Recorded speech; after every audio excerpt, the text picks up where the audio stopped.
एक महिला भक्त वृंदावन से बिहारी जी लेकर अपने घर आई और तभी बाहर से गोलू घर के अंदर आया और माँ से पूछता है कि माँ, यह कौन है? तो मैया ने बोला, ये भगवान हैं और ये ही हमारे मालिक हैं। अब तो घर में जब भी कोई नई चीज बनती तो सबसे पहले बिहारी जी को भोग लगता। पहले यह सब चीजें गोलू को सबसे पहले मिलती थीं।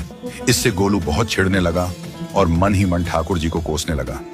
एक दिन गोलू की माँ काम पर जाते समय बोली, गोलू, यमुना जी से मटके में जल भर कर लाना। जब गोलू पानी भरने के लिए जाने लगा तो जाते जाते बिहारी जी को कहने लगा, खाने के लिए तो सबसे पहले तैयार रहते हो, लेकिन काम तो मुझे ही करना पड़ता है। अगर यहाँ रहना है तो काम करो। कहकर गोलू यमुना जी से जल भरने के लिए चल पड़ा। गोलू जब यमुना जी में जल भरने लगा तो उसने देखा कि यमुना जी के अंदर बिहारी जी विराजमान हैं और कह रहे हैं, ला गोलू, घड़ा हम भर देते हैं। गोलू उनको देखकर हैरान हो गया और बोला, नहीं नहीं, मैं अपने आप भर लूंगा। लेकिन ठाकुर जी ने उसके हाथ से घड़ा ले लिया और भरकर घर ले आए। गोलू घर आकर डर रहा था कि अगर माँ को पता लगा कि मैंने ठाकुर जी से काम करवाया है तो आज मेरी पक्की पिटाई होगी। माँ ने घर आकर बिहारी जी को गीले कपड़ों में देखा तो एकदम से हैरान हो गई और कहने लगी कि गोलू, ये जरूर तेरी शरारत है, जरूर तूने ही इन पर जल डाला है। गोलू ने अपनी माँ को समझाने का बहुत प्रयास किया, लेकिन माँ ने उसको डांट कर चुप करा दिया और ठाकुर जी के भीगे हुए वस्त्रों को बदलने लगी। अगले दिन जब माँ ने गोलू को अनाज पिसवाने का काम दिया तो बिहारी जी फिर अनाज का कनस्तर ले आए और माँ को ठाकुर जी के वस्त्रों के ऊपर सूखा आटा पड़ा मिला। तो माँ ने फिर गोलू को डांटा कि तुझे पता नहीं कि ये हमारे भगवान हैं और तू भगवान के साथ शरारत करता है। आज तूने फिर इनके ऊपर आटा फेंका है।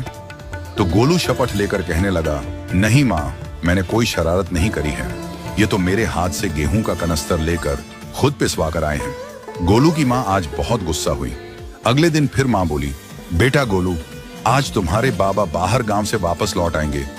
बस आज का ही काम है, तुम जंगल से थोड़ी लकड़ियां ले आना। गोलू फिर डर गया, कहीं ठाकुर जी फिर मेरे पीछे ना आ जाएं। गोलू ने माँ को बोला कि मैं चला तो जाऊंगा, लेकिन बिहारी जी को समझा लो, वो मेरे पीछे ना आई। उसकी माँ हंसकर बोली, हाँ हाँ समझा दूंगी, तुम जाओ तो सही। गोलू जल्दी जल्दी लकड़ियां लेने जंगल में चला गया और माँ काम पर चली गई। लेकिन उस दिन माँ काम से जल्दी वापस आ गई और देखा बिहारी जी अपनी चौकी पर विराजमान नहीं है। वह तो एकदम से घबरा गई कि कहीं गोलू की शरारत तो नहीं। वह भागी भागी जंगल की तरफ गई। तभी उसने देखा कि गोलू के साथ एक इंसान लकड़ियों को लेकर घर आ रहा है। गोलू की माँ यह देखकर हैरान हो गई कि यह तो बिहारी जी हैं।